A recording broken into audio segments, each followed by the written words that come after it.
Hey, I'm Kyle Shimizu with American Implement out of Goodland. I'm here with Mike Sieck, Wheat Ridge Farms here in Edson, and we're just going to talk about harvest this year. I grew up in California, so this is a whole new world for me out here, Mike. And I guess tell me more about harvest. Educate me a little bit here. So, I guess harvest for us here in 2020 has been a little bit of a challenge with the dry conditions that we've had this year. We've been probably in the 40 to 50 bushel fields for the most part. Had some hail early that knocked some down into the mid 20s. We've also got a new venture that's dealing with hard red spring wheats. We've got a few thousand acres of that out that looked tremendous to start with coming out of the ground, and because of the lack of rainfall, we've had a hard time getting it to finish. So we're expecting yields of somewhere between 10 to 25 on it.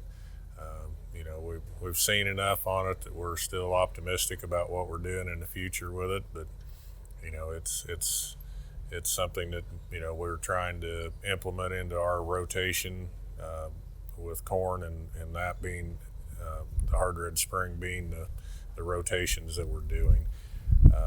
We're not the typical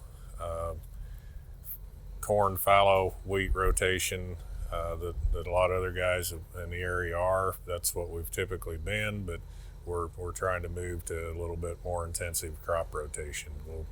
Time will tell if we can keep this up. So I guess what yield is in the good range, or what do you guys hope for? Hard red winter wheat has usually been, the last few years, it's been hard to be, anything less than 80 bushel on it, unless we had a hailstorm. We've had a lot of tremendous good years in the last 3-4 years of outstanding yields, some over 100 to 120 on Dryland. We've moved on, to this year, and it didn't seem like it really mattered what we did. We've been, even our test plots that we did this year were between the 41 and 48 bushel yield mark for 11 different varieties in the test plot, which when you get down to it, that's not even hardly any statistical difference between top to bottom. Most of them are newer varieties that we sell as certified seed wheat here on the farm. So does that all depend on rain or temperature, like your yields? Yeah, it's mostly the profile that we didn't have this year. We didn't get any of the early rains, and turned off hot and dry during a little bit too early during May, and that drew the yields back considerably to about half of where we were at a year ago. So your winter wheat goes in when you guys planting that usually? Winter wheat's normally planted about mid-September to the early part of October. Versus spring wheat you guys are planting? That was in the last part of February, first part of March. So I guess tell me about your rotations. How do you figure out what you're going to plant each year? Well, we're typically looking at moisture levels and what we've got for profiles to see if we can sustain a corn crop, or looking at what we've had in the past. It's hard to outguess when Mother Nature is going to actually rain in western Kansas here, so it's kind of hard to gauge, certain things you got to have a little faith on to just go ahead and do and complete. So that's typically where we're at with our rotations at this point is farming moisture. Okay. Technology-wise, what do you think the biggest gain over the years has been for you guys as far as farmers?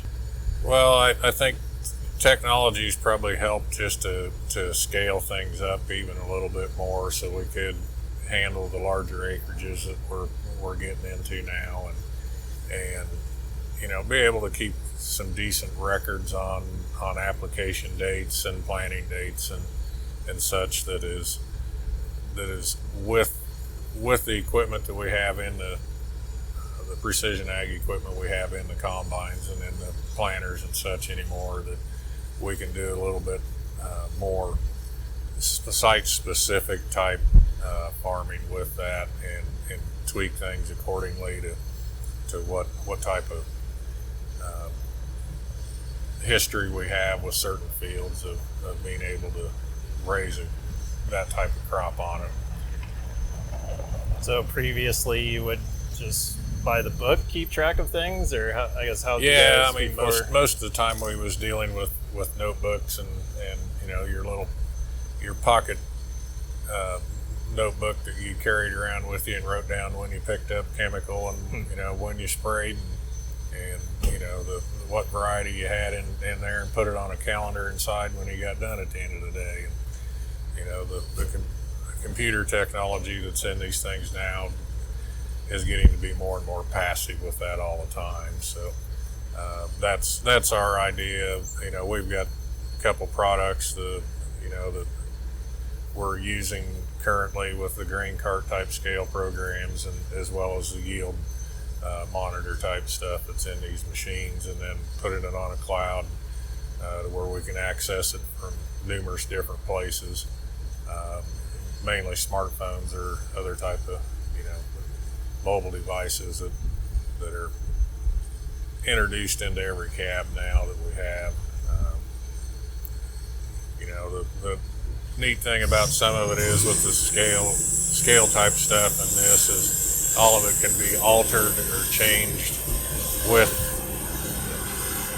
a mobile device that's not on that location now.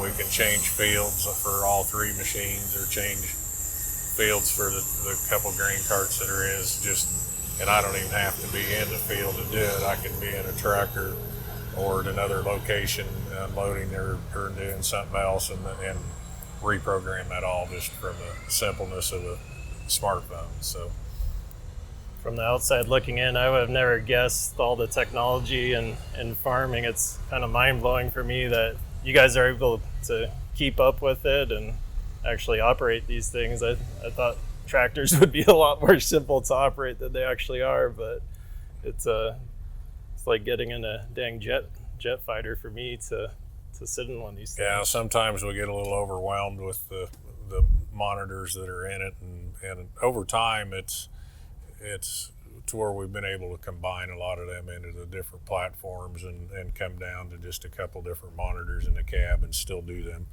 types of things. The variable rate technology is such now to where the Green Star capabilities are there to handle more than one product. So if we can do the planting and fertilizing all with one monitor.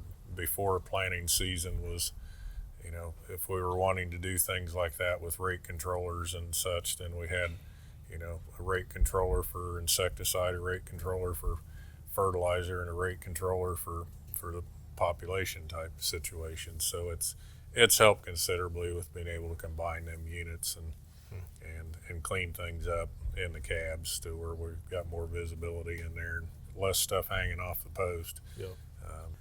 So I guess right now we're kind of wrapping up on the tail end of wheat then, or? Yeah, we finished winter wheat harvest here just a couple weeks or a couple hours ago, I guess, and we'll be it lasted for a couple weeks, and then now we're moving into the hard red spring wheats that we have out, and we've kept one field currently, and it had some hail damage to it, and the yields weren't too special on it. So we have to somewhat go through the motions of being able to see what we got out there. So that's what we're going to be doing today. All right. Well, we'll let them get out to the field, and hopefully you guys have a good finish your harvest here. And I'd like to thank you, Kyle. Maybe come out and see what corn's about later this year, and yes. have you educate me on that side of it too. So well, thank you for everything you do for us too. No, we appreciate the business.